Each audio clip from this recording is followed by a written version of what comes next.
objective is about loyalty. The story of Ruth, Naomi, and Boaz. God is loyal to us like Ruth was to Naomi.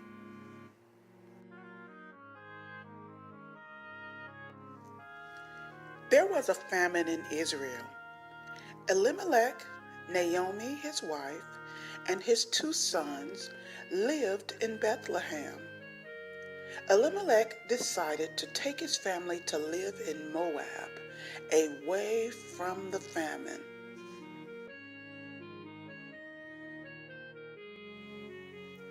The people of Moab did not worship God. They worshipped man-made idols and other gods instead.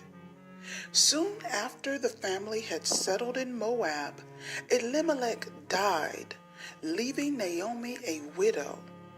She was left to look after her sons on her own.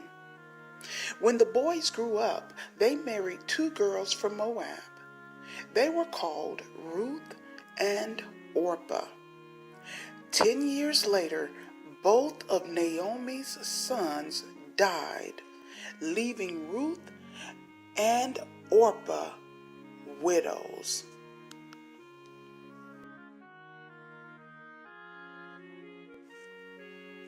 Naomi stopped and turned to the girls.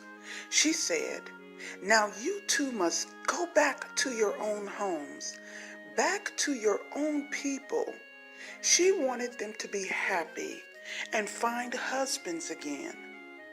The girls loved Naomi and didn't want to leave her. They kissed her and cried at the thought of never seeing her again.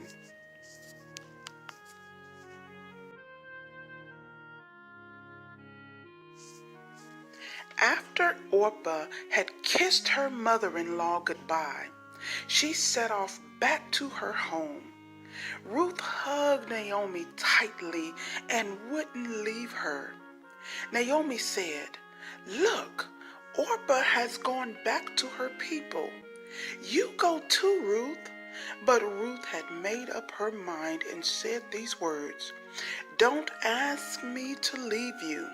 Where you go, I will go, and where you live, I will live.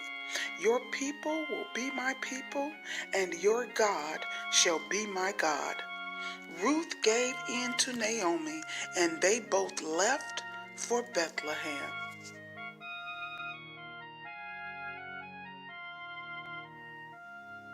After a long journey, Ruth and Naomi arrived in Bethlehem.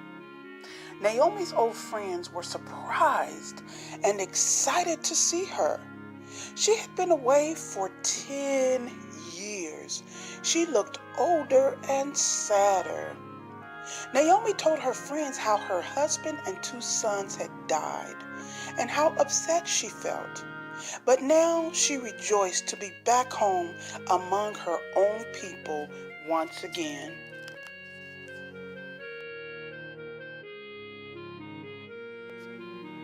After gleaning all day, Ruth returned home to Naomi. She sowed some grain and kept some to cook and eat.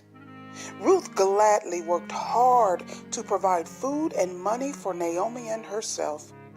How thankful they must have been to God for helping them at this difficult time. Soon the harvest was over. Ruth and Naomi wondered what they would do next.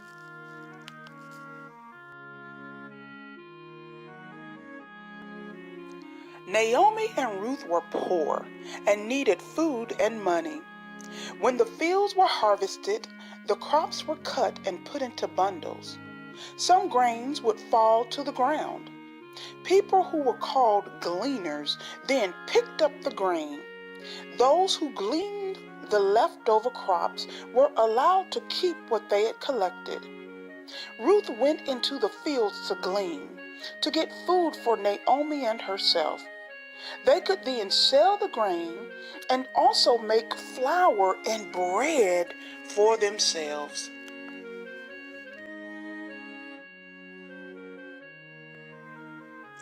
Ruth went to glean a field belonging to a very rich man named Boaz. When he visited the field, he saw Ruth. He asked the man in charge, "Who is this young woman?" He could see she was from another country by the color of her skin, her hair, and the different clothes she was wearing. The man answered, "She is Ruth. She came from Moab with Naomi." Boaz talked to Ruth and was kind to her. He said, "I have heard about you. I know you have been kind to Naomi. May God reward and bless you." Boaz told the reapers to leave extra handfuls of grain for Ruth so she would have plenty to pick up. All day Ruth was kept busy collecting the stalks and beating out the grain.